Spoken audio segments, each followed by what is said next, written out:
প্রথমেই সংবাদ শিরোনাম। কয়েকশো কোটি বাঁশের লাঠি নিয়ে তৈরি হন। কাল পল্টনে জামায়াতসহ ৮ দলের সমাবেশ। সিইসির সঙ্গে ইলেকশন অবজারভার সোসাইটির নবনির্বাচিত নেতৃত্বের সৌজন্য সাক্ষাৎ। মরে গেলে দেশেই মরব, পালাব কোথায়? কয়েকশো কোটি বাঁশের লাঠি নিয়ে তৈরি হন। কর্মকাণ্ড নিষিদ্ধ আওয়ামী লীগের কর্মীদের মোকাবেলায় কয়েকশো কোটি বাঁশের লাঠি নিয়ে তৈরি হওয়ার আহ্বান জানিয়েছেন ইনকিলাব মঞ্চের মুখপত্র ওসমান হাদি। রোববার ৯ নভেম্বর রাতে নিজের ভেরিফাইড ফেসবুক আইডিতে দেওয়া এক পোস্টে এ আহ্বান জানান তিনি। শরীফ ওসমান হাদি তার পোস্টে বলেন, ১৩ তারিখ আমরা ফজর পর্ব শাহবাগে, এক হাতে থাকবে লিফলেট, অন্য হাতে বাঁশের লাঠি। সারাদিন রাজপথে ভোটযোগ করব আর খুলিলিদির গুন্ডাগুলারে খুঁজব। তিনি বলেন, দিল্লির জঙ্গিগুলোকে কোথাও ১ মিনিটের জন্য পাওয়া মাত্রই ওদের পাওনা বুঝিয়ে দিয়ে পুলিশের হাতে তুলে দেওয়া হবে। আমাদের সঙ্গে থাকবেন শহীদ পরিবার ও আহত ভাইবোনেরা। তিনি আরও বলেন, দেশ ধ্বংসের জন্য কয়েকশো কোটি টাকা বাজেট করেছে ফেরাউসিনা। আপনারাও কয়েকশো কোটি বাঁশের লাঠি নিয়ে তৈরি হন। আজাদির এই জমিনকে আমরা আর জাহান্নাম হইতে দেব না, ইনশাল্লাহ। কাল পল্টনে জামায়াতসহ ৮ দলের সমাবেশ। পূর্ব ঘোষিত কর্মসূচি হিসেবে আগামীকাল মঙ্গলবার রাজধানীর পল্টনে গণসমাবেশ করবে যুগপথ আন্দোলনে অংশ নেওয়া ৮ দল। এই কর্মসূচিতে হাজার হাজার নয়, বরং লাখ লাখ মানুষের জমায়েত হবে বলে আশা ব্যক্ত করেছেন জামায়াতে ইসলামীর সহকারী সেক্রেটারি জেনারেল হামিদুর রহমান আজাদ। আজ সোমবার রাজধানীর পল্টনে ইসলামী আন্দোলন বাংলাদেশের কার্যালয়ে বৈঠক করেন ৮ দলের নেতারা। বৈঠক শেষে এক সংবাদ সম্মেলনে এমন ঘোষণা দেন জামায়াতের এই নেতা। হামিদুর রহমান আজাদ বলেন, আগামীকাল হাজার হাজার নয়, লাখ লাখ মানুষের জমায়েত হবে, লোকে লোকারণ্য হবে, এটাই আমাদের প্রত্যাশা। রাজধানী এবং আশপাশের মানুষই এতে যুক্ত হবে। তিনি যোগ করেন, আমরা দেশব্যাপী সমাবেশের ডাক দিতে পারতাম, তবে আগামীকাল শুধু রাজধানী ও আশপাশের জনবল নিয়েই সমাবেশ হবে। এতে যদি সরকার বুঝতে পারে, তাহলে আশা করি এই সমাবেশেই একটা বড় ধরনের মতামত উঠে আসবে। তিনি বলেন, আমাদের আন্দোলনের ৪র্থ পর্ব শেষ হয়ে ৫ম পর্ব চলমান। আমরা গত ৬ তারিখ স্মারকলিপি দিয়েছি। একই সঙ্গে ১১ নভেম্বর আমরা গণসমাবেশ ঘোষণা করেছিলাম। আমরা জনগণের কিছু মৌলিক দাবি নিয়ে আন্দোলন করছি। এটা কোনো জোট নয়, এটা আন্দোলনের একটা প্ল্যাটফর্ম। বিএনপির সঙ্গে আলোচনার প্রসঙ্গে তিনি বলেন, তারা বলেছে তারা জামায়াতের ডাকে সাড়া দেবে না। ওনারা এটা প্রকাশ্যে বলে দিয়েছেন। আমরাও প্রকাশ্যে বলে দিলাম, ওনারা আমাদের ডাকুক, আমরা অবশ্যই সাড়া দেব। আমরা আলোচনা এবং আন্দোলন উভয় চেষ্টা অব্যাহত রাখব। হামিদুর রহমান আজাদ বলেন, আমরা জনদুর্ভোগ সবসময় এড়িয়ে চলার চেষ্টা করছি। এটা আন্দোলনের একটা চলমান কর্মসূচি। দুর্ভোগের কথা আমরা বিবেচনা করেছি। আমাদের কর্মসূচির সময় ২ থেকে ৪টে। ঐক্যমত্য কমিশনের আলোচনা বিফলে গেছে কিনা এমন প্রশ্নের জবাবে তিনি বলেন, আলোচনা ভেস্তে যায়নি। আলোচনার মধ্যে একটি চার্টার তৈরি হয়েছে এবং স্বাক্ষরিত হয়েছে। মূলত সনদ নিয়ে নয়, সনদ বাস্তবায়ন পদ্ধতি নিয়ে সংকট তৈরি হয়েছে। তিনি আরও বলেন, গণভোট সংবিধানে ছিল, ফ্যাসিস্টরা বাদ দিয়েছে। যারা সংবিধানে গণভোট নেই বলে বলছেন, তারা ফ্যাসিস্টের কাজকে সমর্থন করছে। সংবিধানে ৫ বছর পর নির্বাচনের কথা আছে। তাহলে কি সংবিধান অনুযায়ী ২০২৬ সালে নির্বাচন হওয়ার কথা? বর্তমান সরকারও তো সংবিধান অনুযায়ী ক্ষমতা পায়নি। সিইসির সঙ্গে ইলেকশন অবজারভার সোসাইটির নবনির্বাচিত নেতৃত্বের সৌজন্য সাক্ষাৎ।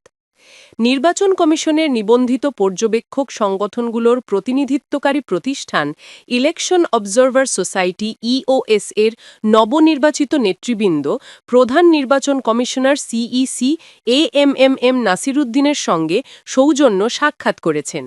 রোববার ১০ নভেম্বর বিকাল ৩টায় রাজধানীর আগারগাঁওয়ে নির্বাচন ভবনে সিইসির দপ্তরে এই সাক্ষাৎ অনুষ্ঠিত হয়।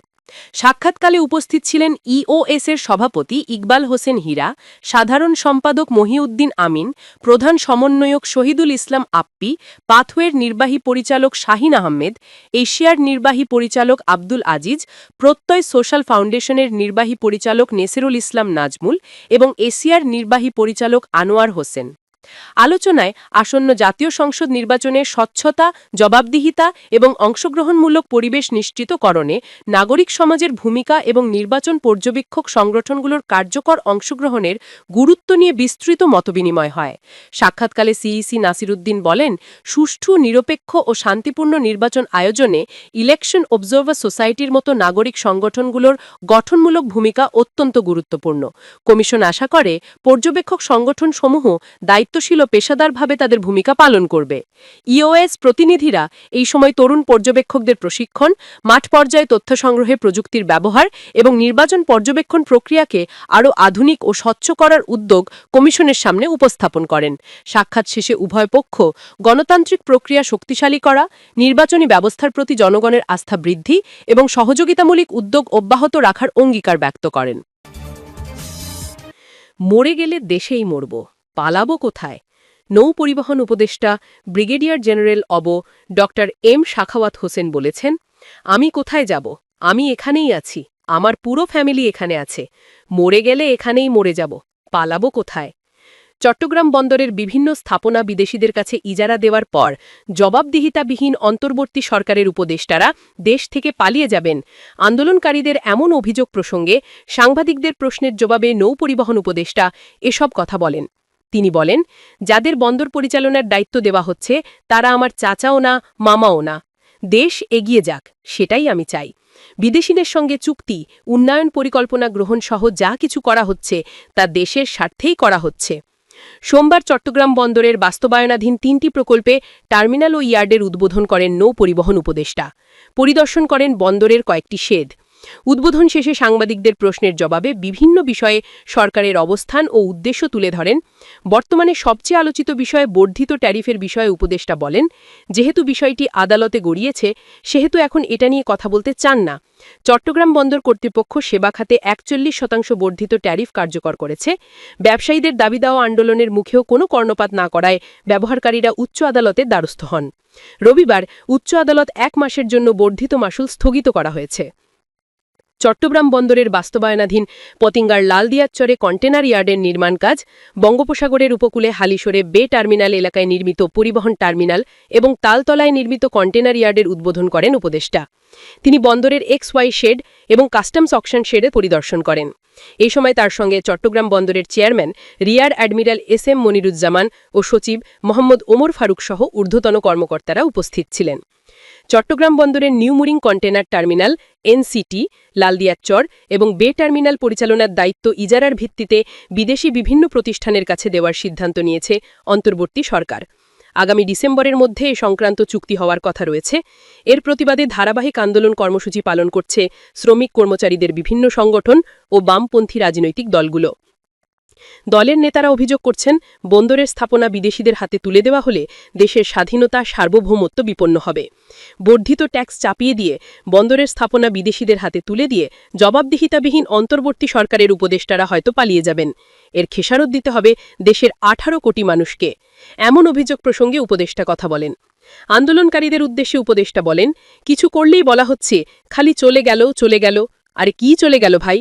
গত 17 বছর যখন লুটপাট চলেছে তখন তো কথা বলেননি তারা। এখন সেটা বললে হয়তো আমার উপর ইট পাটকেল নিক্ষেপ হবে। যা করা হচ্ছে বন্দরের সক্ষমতা বাড়ানো, দেশের উন্নয়নের জন্যই করা হচ্ছে। একসময় হয়তো আমরা থাকব না। সরকারি সিদ্ধান্তগুলো বাস্তবায়ন হলে দেখা যাবে চট্টগ্রাম বন্দরের চেহারাই বদলে গেছে। উপদেষ্টা শাখাওয়াত আরও বলেন, আমাদের 21 শতাব্দীতে থাকতে হবে, আবার 21 শতাব্দী থেকে বেরো হয়ে যেতে হবে। একসময় তো আমরা মোবাইল টেলিফোন দেখিনি, এখন মোবাইল টেলিফোন আছে। আজকাল আবার মোবাইল টেলিফোনের বাইরে দিয়ে দেখছি আর্টিফিশিয়াল ইন্টেলিজেন্স। চীনে আমি একটা পোর্ট দেখে আসছি যেখানে 5 জন লোক পোর্ট চালাচ্ছে। আমি ওখানে ঢুকে মনে হলো যে আমি একটা ঘোস্ট ছবি দেখছি। কোনো মানুষ নেই, জন নেই, তৈরি হচ্ছে, যাচ্ছে আর বের হয়ে যাচ্ছে, আবার সামনে বাধা পাচ্ছে, সরে যাচ্ছে। আমরা এই প্রযুক্তির মধ্যে থাকবো নাকি এই প্রযুক্তির মধ্যে থাকবো না?